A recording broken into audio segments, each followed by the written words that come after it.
Olá, começa agora o Boa Vontade Entrevista. Nosso tema de hoje é o jovem e o papel da família. O estudo sobre o comportamento dos jovens e das gerações às quais eles representam tem sido objeto de análises constantes, e as temáticas que envolvem a juventude são as mais variadas, como identidades, culturas, valores éticos e espirituais em favor do protagonismo juvenil, além de trajetórias escolares e sociais. E para conhecer melhor um pouco dos anseios e do comportamento dessas novas gerações na sociedade e o importante papel que a família desempenha perante elas, nós temos o prazer de receber na Boa Vontade TV a psicóloga terapeuta de casal e família, Cristina Werner. Tudo bem, Cristina? Tudo bem, Simone. Prazer tê-la aqui na Boa Vontade TV. Para mim também é um prazer de estar com vocês conversando sobre um tema tão importante. Sem dúvida, né? É falar de geração, né? Como você conceituaria a palavra geração e que mudanças sofreu ao longo dos anos? A gente normalmente fala de geração partindo de décadas, né? A geração de 70, a geração de 80, porque sem dúvida alguma, a cada 10 anos nós temos mudanças comportamentais muito grandes, né? Muitas vezes influenciada por mudanças tecnológicas, né? Outras vezes por mudanças na economia, né? Ou na história.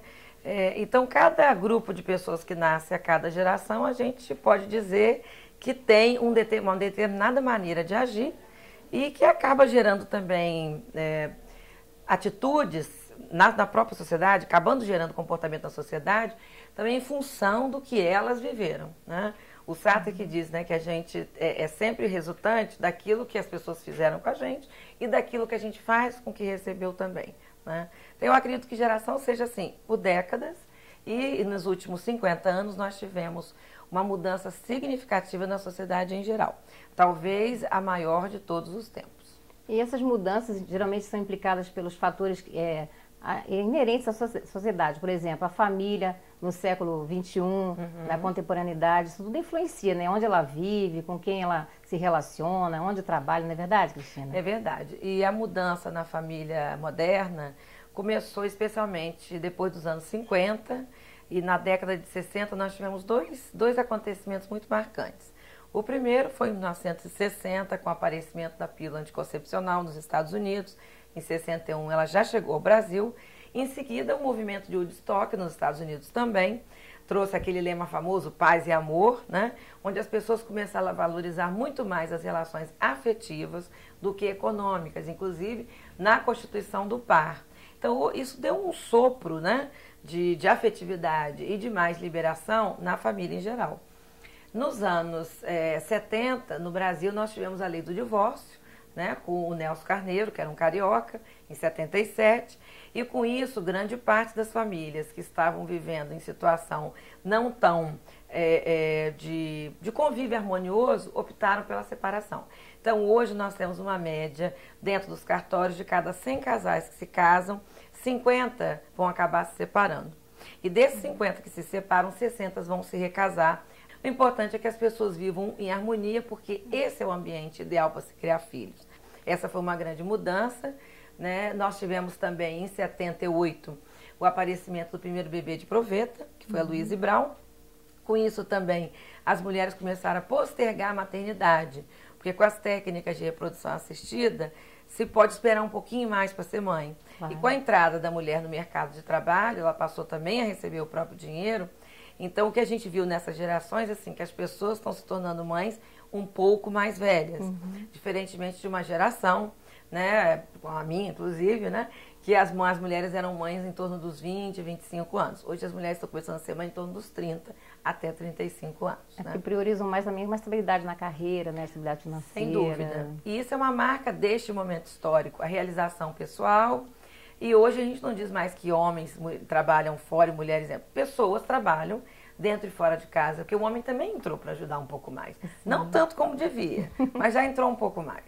Quer dizer, Cristina, então, classificar essa juventude, né, por geração, pelo perfil, isso aí é um estudo recente, então, né? Sim, eu acho assim que a gente, à medida que vai conseguindo entender mais o comportamento humano, a gente está começando a segmentar, mas muito mais por uma questão didática do que uma questão realmente de serem compartimentos estanques. Por exemplo, até 1940 não tinha a figura do adolescente.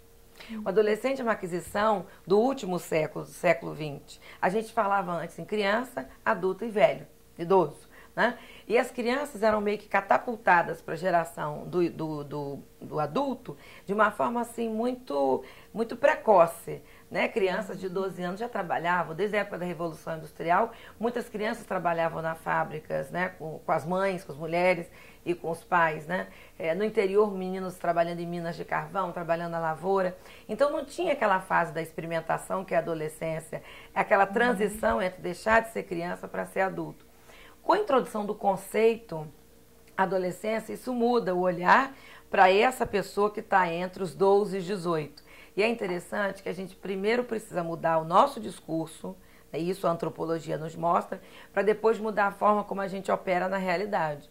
Então, à medida que eu consigo entender que entre uma criança e um adulto existe o adolescente, eu vou começar a vê-lo como um ser especial, que tem demandas especiais e que precisa ter uma forma de se lidar que não seja nem de total dependência como é da criança e nem achar que ele é totalmente competente para gerir a vida sozinho. É uma interdependência, né? Ele precisa... E aí as fronteiras na família precisam se abrir, não demais para não se alargar a ponto de entrar qualquer influência na família, inclusive influências nefastas, né? Mas também não pode ser tão rígido que nada passe. Sim. O adolescente precisa de outros atores sociais para fazer outras interlocuções e que ele possa receber, através dessas outras interlocuções, aquilo que a família, às vezes, não é capaz de dar. Nós não somos perfeitos como pais e mães, temos as nossas limitações. Quer dizer, é uma linha bem tênue, né, entre a criança, né, porque ela já não é mais criança, adolescente, né, e também não é um adulto. Como é que fica a cabecinha desse jovem, desse adolescente? São fases, mesmo adolescente a gente divide em duas fases, né? Pela Organização Mundial da Saúde, que é um órgão que vê o mundo inteiro, eles consideram a adolescência de 10 aos 20. Porque tem lugares onde o adolescente se torna adolescente muito mais cedo, especialmente em lugares de guerra. Em alguns lugares essa adolescência também fica muito estendida, inclusive no nosso país, apesar de que oficialmente pelo ECA, né, o Estatuto da Criança e do Adolescente, a gente vai dos 12 aos 18. Né? Mas entre os 12 e os 18, usando a referência nacional, a gente teria aquele adolescente dos 12 até os 15 com um perfil e dos 15 ao 18 com outro. Por quê? Esse adolescente dos 12 até os 14 e 15, ele está terminando o ensino fundamental. Ele está naquela parte que antigamente se dizia que era o ginásio, né? Que seria agora do 5º, 6º ano até o 9º ano. Então é uma fase que ele está com aumento de número de professores, aumento de número de matérias, compreensão um pouco diferente da história até do nosso país. A gente começa a entender que Cabral não veio por acaso nas costas brasileiras, que houve um interesse sim. Você começa a entender melhor a história de Tiradentes. Então você começa a introduzir conceitos que na época do antigo primário, que seria a primeira parte do ensino fundamental, a gente não vê. Sim. Começa a ter também uma mudança hormonal muito significativa. Então, essa mudança que é gerada pela biologia acaba gerando mudanças no comportamento social, né? E também psicológico. E são os 3 vértices da adolescência, né?